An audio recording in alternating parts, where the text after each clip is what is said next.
And the man I didn't like, but it was a woman that came up. I was always protective against men as soon as I met them, because my shoulders, I was never allowed to allow myself to feel vulnerable around a man. It was very hard for a woman, but it felt more right. Let's see. She came in, she gave me some hydrants, some meds. I didn't like that, but I took them anyway, because I was so mind-fucked on what the fuck's going on. And that was my starting on D Delta Zero. Everything was weird. I didn't know what the fuck was going on.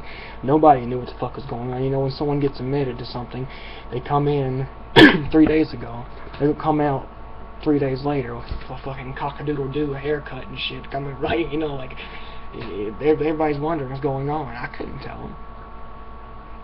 I really didn't know how. It was just, I was unconscious. I didn't really think about that. It was just from here on I moved out. I made a few friends.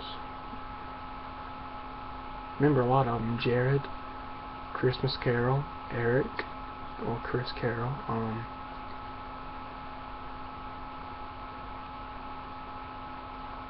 There's a lot of other ones, I just don't remember their names. I've just seen her face. Destiny.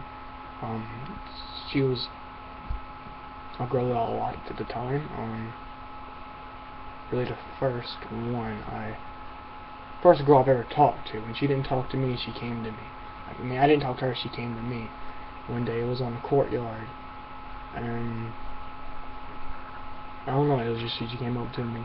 I was looking at her, she looked at me, and I kind of looked down. I didn't really have the confidence at the time, and she came over there, and she's like, "Hey, what's your name?" And I was like, "Tyler, what's yours?"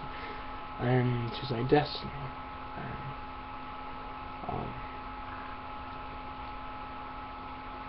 it was really weird for me at the moment, and she said, she could tell, I guess, that something was unattached and from me, and she said, "When did you get here?" And I was like, honestly, I couldn't even tell you. And she's like, "Well, are you alright?" And I was like, "Yeah." And unfortunately, I wasn't, but I kind of started steering away towards Isaiah, because that was the person that I felt that I needed to chaperone, because he was the littlest one out there. She said, "Well, nice to meet you. I don't know when we'll be able to see each other again, because this staff and shit." And she said, "I like your eyes. They're really pretty." And I said, "Thank you." And you see, like, in another instance at school, her name was Savannah Young. Beautiful, beautiful, beautiful girl. Fortunately, she is not with us now. Me and my friend Joe Quinn saw her, and he saw a tattoo, and he was like, "Oh, you see that?" And I was like, "Yeah." And then he could, "Did me call over here?" I was like, "Nah, that was me at the time." And he was like, "No, man, I'm gonna do it." He was like, "Hey, he called her over. He's like, "What's your name?" And then she introduced herself, and she just looked at me. And we connected, and she said, like, she just came over there, and the moment we connected, she said, we talked, and she showed her tattoos, and she felt like it was like no disruption at all. Like, she just started showing her tattoos to me, and the bell ringed, and then my instinct, I was freaked the fuck out, you know. I was still up because I was so paranoid about all the noise and kids around us, because I was never, anxiety was kicking in, if everyone was watching me. And when she did that, the bell rung, and she said, "Well, it's nice to meet you. My name's Savannah. I think it's Savannah Young. And what's yours, Tyler?" And she said, "Nice to meet you, Tyler." And she opened her arms. And I normally wouldn't hug a person then, and I hugged her, and it felt like I couldn't let go, because it was a sense of love, and or openness. And then later on, went to class. I think I saw her. I didn't see her again. Me and Jill Quinn said, "I missed you now," and I searched every fucking hall. He'd be on this side, I'd be on that side, and I was determined. I've never searched out a girl like that, never. And I did, and I couldn't find her. And me and him coming to a conclusion, it ain't that fucking hard. She's the brightest, blondest hair. There's only one other girl that looks like that, and the blonde hair. And then she has a black tattoo going all the way down. Then when her shirt, there's a blue line going. It was edgeable. It was her. She had a pretty nice build too.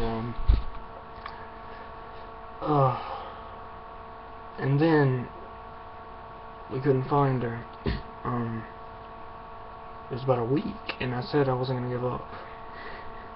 And one day at lunch, because of my insecurities, she looked at me, took 2 steps forward, and I kind of just stared away, and took 2 steps back, went back in the lunchroom. And I went in there, and I looked for her, because I wanted to talk to her. But it was too late. I waited like 10 minutes, and to amp myself up, I went in there, and she wasn't there. I couldn't find her. I waited and waited in the middle for every person to go past, and I couldn't find her. She could have went through the other way, because there's many ways, because she was nervous because of my nervousness. I waited for everyone, asked everyone to see her. I didn't know her name at the time either. Imagine that. But yes, well, before that, she was talking about she had her own house, she was emancipated, she came from Western, she was a swimmer, she did all these things. She was an amazing girl, and that happened, and that really soaked me up, because I was afraid of love.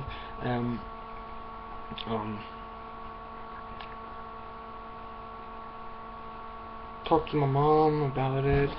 Later on that night, I saw something on Instagram from Kimberly Bunn's Instagram, and I saw a picture of her, and I was like, oh my god, and it said she was dead. And that hurts me. It did. It truly did. And I didn't know if that was her, and I waited to show my mom, and then I was like, oh my god, oh my god, oh my god, oh my god. But I didn't show emotion at the time, and we back.